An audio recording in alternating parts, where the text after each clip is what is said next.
ਯਹੋਨਾ ਦੀ ਰਾਈ ਅੰਜੀਲ ਉਹਦਾ ਪਹਿਲਾ ਬਾਬ। ਮੁੱਢੋਂ ਕਲਾਮ ਸੀ ਤੇ ਕਲਾਮ ਖੁਦਾ ਦੇ ਨਾਲ ਸੀ ਤੇ ਕਲਾਮ ਖੁਦਾ ਸੀ। ਇਹੋ ਹੀ ਅਜ਼ਲੋਂ ਖੁਦਾ ਦੇ ਨਾਲ ਸੀ। ਸਾਰੀਆਂ ਸ਼ੈਵਾਂ ਉਹਦੇ ਰਾਹੀਂ ਪੈਦਾ ਹੋਈਆਂ ਤੇ ਬਿਨਾਂ ਉਹਦੇ ਇੱਕ ਵੀ ਸ਼ੈ ਪੈਦਾ ਨਾ ਹੋਈ ਜਿਹੜੀ ਪੈਦਾ ਹੋਈ ਏ। ਜ਼ਿੰਦਗੀ ਉਹਦੇ ਵਿੱਚ ਸੀ ਤੇ ਉਹ ਜ਼ਿੰਦਗੀ ਲੋਕਾਂ ਦਾ ਚਾਨਣ ਸੀ ਤੇ ਚਾਨਣ ਹਨੇਰੇ ਵਿੱਚ ਚਮਕਦਾ ਏ ਤੇ ਹਨੇਰੇ ਨੇ ਉਹਨੂੰ ਨਾ ਪਛਾਣਿਆ। ਇੱਕ ਬੰਦਾ ਖੁਦਾ ਦਾ ਘੱਲਿਆ ਹੋਇਆ ਸੀ, ਉਹਦਾ ਨਾਂ ਯਹੋਨਾ ਸੀ। ਉਹ ਗਵਾਹੀ ਦੇ ਲਈ ਆਇਆ ਭਈ ਚਾਨਣ ਦੀ ਬਾਬਤ ਗਵਾਹੀ ਦੇ, ਤਾਂ ਜੋ ਸਭ ਲੋਕ ਉਹਦੀ ਰਾਹੀਂ ਈਮਾਨ ਲਿਆਵਣ। ਉਹ ਚਾਨਣ ਉਹ ਆਪ ਨਹੀਂ ਸੀ, ਪਰ ਉਹ ਚਾਨਣ ਦੀ ਗਵਾਹੀ ਦੇਣ ਨੂੰ ਆਇਆ ਸੀ। ਅਸਲ ਚਾਨਣ ਜਿਹੜਾ ਹਰ ਇੱਕ ਬੰਦੇ ਨੂੰ ਚਾਨਣ ਦਿੰਦਾ ਏ, ਦੁਨੀਆ ਵਿੱਚ ਆਉਣ ਵਾਲਾ ਸੀ। ਉਹ ਦੁਨੀਆ ਵਿੱਚ ਸੀ ਤੇ ਦੁਨੀਆ ਉਹਦੇ ਰਾਹੀਂ ਪੈਦਾ ਹੋਈ ਤੇ ਦੁਨੀਆ ਉਹਨੂੰ ਨਾ ਜਾਣਿਆ।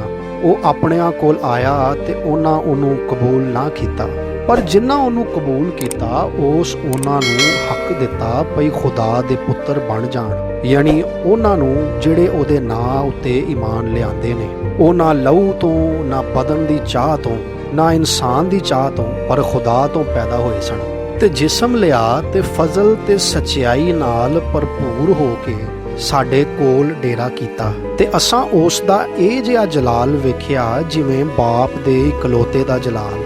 ਯਹੋਨਾ ਉਹਦੇ ਹੱਕ ਵਿੱਚ ਗਵਾਹੀ ਦਿੱਤੀ ਤੇ ਪੁਕਾਰ ਕੇ ਆਖਿਆ, ਇਹ ਉਹੀ ਸੀ ਜਿਹਦੀ ਗੱਲ ਮੈਂ ਕਰਦਾ ਸਾਂ ਭਈ ਉਹ ਜਿਹੜਾ ਮੇਰੇ ਤੋਂ ਪਿੱਛੋਂ ਆਇਆ ਏ ਮੇਥੋਂ ਅਗੇਤਰਾ ਹੋਇਆ ਏ, ਕਿਉਂ ਜੋ ਉਹ ਮੇਥੋਂ ਪਹਿਲਾਂ ਸੀ ਤੇ ਉਹਦੀ ਭਰਪੂਰੀ ਵਿੱਚੋਂ ਅਸਾਂ ਸਭਨਾਂ ਨੂੰ ਮਿਲਿਆ, ਯਾਨੀ ਫਜ਼ਲ ਤੇ ਫਜ਼ਲ। ਕਿਉਂ ਜੋ ਸ਼ਰੀਅਤ ਤੇ ਮੂਸਾ ਦੀ ਰਾਹੀਂ ਦਿੱਤੀ ਗਈ ਸੀ, ਪਰ ਫਜ਼ਲ ਤੇ ਸਚਾਈ ਯਿਸੂ ਮਸੀਹ ਦੀ ਰਾਹੀਂ ਆਇਆ। ਖੁਦਾ ਨੂੰ ਕਦੀ ਕਿਸੇ ਨਹੀਂ ਡਿੱਠਾ, ਪਰ ਇਕਲੌਤਾ ਪੁੱਤਰ ਜਿਹੜਾ ਬਾਪ ਦੀ ਗੱਦ ਵਿੱਚ ਉਹਨੇ ਜ਼ਾਹਿਰ ਕੀਤਾ। ਤੇ ਯਹੋਨਾ ਦੀ ਗਵਾਹੀ ਇਹ ਆ ਭਈ ਜਿਸ ਵੇਲੇ ਯਹੂਦੀਆਂ ਨੇ ਕਾਹਿਨਾਂ ਤੇ ਲਾਵੀਆਂ ਨੂੰ ਯਰੂਸ਼ਲਮ ਤੋਂ ਘੱਲਿਆ ਭਈ ਪੁੱਛਣ ਤੂੰ ਕੌਣ ਏ, ਤੇ ਉਸ ਇਕਰਾਰ ਕੀਤਾ ਤੇ ਮੁਕਰਿਆ ਨਹੀਂ ਤੇ ਇਕਰਾਰ ਕੀਤਾ ਭਈ ਮੈਂ ਮਸੀਹ ਨਹੀਂ ਆ। ਉਹਨਾਂ ਉਹਨੂੰ ਪੁੱਛਿਆ, ਫਿਰ ਤੂੰ ਕੌਣ ਏ? ਤੂੰ ਏਲੀਆ ਏ? ਉਸ ਆਖਿਆ, ਨਹੀਂ ਮੈਂ ਨਹੀਂ ਆ। ਤੂੰ ਉਹ ਨਬੀ ਏ? ਉਸ ਜਵਾਬ ਦਿੱਤਾ, ਨਹੀਂ। ਤਦ ਉਹਨਾਂ ਉਹਨੂੰ ਆਖਿਆ, ਤੂੰ ਐ ਕੌਣ, ਤਾਂ ਜੋ ਅਸੀਂ ਆਪਣੇ ਕੱਲਣ ਵਾਲਿਆਂ ਨੂੰ ਜਵਾਬ ਦਈਏ ਤੂੰ ਆਪਣੇ ਆਪ ਨੂੰ ਕੀ ਸਾਧਨਾ ਏ? ਉਸ ਆਖਿਆ, ਮੈਂ ਜਿਵੇਂ ਯਸਾਇਆ ਨਬੀ ਨੇ ਆਖਿਆ ਸੀ, ਉਜਾੜ ਵਿੱਚ ਇੱਕ ਹੋਕਾ ਦੇਣ ਵਾਲੇ ਦੀ ਆਵਾਜ਼ ਆ, ਖੁਦਾਵੰਦ ਦੇ ਰਾਹ ਨੂੰ ਸਿੱਧਾ ਕਰੋ। ਤੇ ਉਹ ਫਰੀਸੀਆਂ ਵੱਲੋਂ ਘੱਲੇ ਹੋਏ ਤੇ ਉਹਨਾਂ ਉਹਦੇ ਤੋਂ ਪੁੱਛ ਕੇ ਉਹਨੂੰ ਆਖਿਆ, ਜੇ ਤੂੰ ਨਾ ਮਸੀਹ ਏ, ਨਾ ਏਲੀਆ, ਨਾ ਉਹ ਨਬੀ, ਤੇ ਫਿਰ ਬਪਤਿਸਮਾ ਕਿਉਂ ਦੇਣਾ ਏ? ਯਹੋਨਾ ਉਹਨੂੰ ਜਵਾਬ ਦਿੱਤਾ, ਭਈ ਮੈਂ ਤੇ ਪਾਣੀ ਨਾਲ ਬਪਤਿਸਮਾ ਦੇਣਾ ਤੇ ਸਾਡੇ ਵਿੱਚ ਇੱਕ ਖਲੋਤਾ ਹੋਇਆ ਏ ਜਿਹਨੂੰ ਤੁਸੀਂ ਨਹੀਂ ਜਾਣਦੇ। ਉਹ ਮੇਰੇ ਪਿੱਛੋਂ ਆਉਂਦਾ ਏ, ਉਹਦੀ ਜੁੱਤੀ ਦੀ ਵੱਦਰ ਖੋਲਣ ਦੇ ਮੈਂ ਲਾਇਕ ਨਹੀਂ।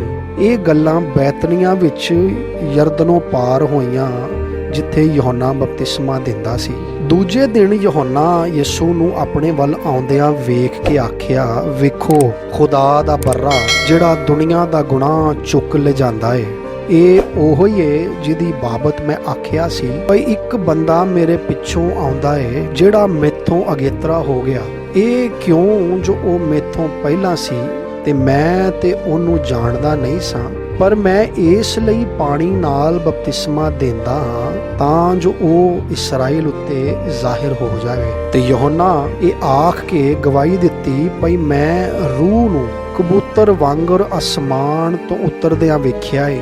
ਉਹ ਉਹਦੇ ਉੱਤੇ ਆ ਠਹਿਰਿਆ ਤੇ ਮੈਂ ਉਹਨੂੰ ਜਾਣਦਾ ਨਹੀਂ ਸਾਂ, ਪਰ ਜਿਸ ਮੈਨੂੰ ਘੱਲਿਆ ਸੀ ਭਈ ਪਾਣੀ ਨਾਲ ਬਪਤਿਸਮਾ ਦਿਆਂ, ਉਸ ਮੈਨੂੰ ਆਖਿਆ ਸੀ ਭਈ ਜਿਹਦੇ ਉੱਤੇ ਤੂੰ ਰੂਹ ਨੂੰ ਉਤਰਦਿਆਂ ਤੇ ਉਹਦੇ ਉੱਤੇ ਠਹਿਰਦਿਆਂ ਵੇਖੇ, ਉਹੀ ਏ ਜਿਹੜਾ ਪਾਕ ਰੂਹ ਨਾਲ ਬਪਤਿਸਮਾ ਦਿੰਦਾ ਏ। ਤੇ ਮੈਂ ਵੇਖਿਆ ਤੇ ਗਵਾਹੀ ਦਿੱਤੀ ਭਈ ਇਹੋ ਹੀ ਏ ਖੁਦਾ ਦਾ ਪੁੱਤਰ।